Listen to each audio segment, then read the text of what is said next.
How to get rid of mold in the basement. While several factors contribute to mold growth in basements, the primary cause is moisture. As a homeowner, you should never let mold grow and build up in your basement because it can negatively affect the air quality in your entire home, leading to health problems and decreased quality of life.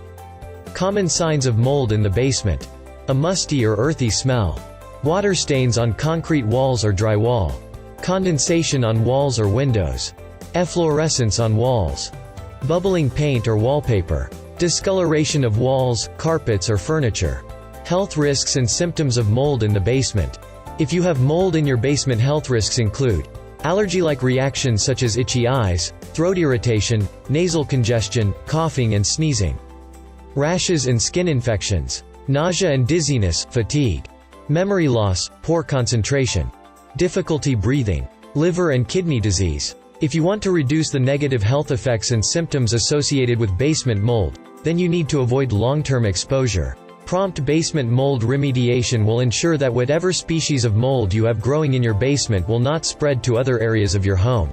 Mold Busters provide professional help finding and removing basement mold in Ontario and Quebec.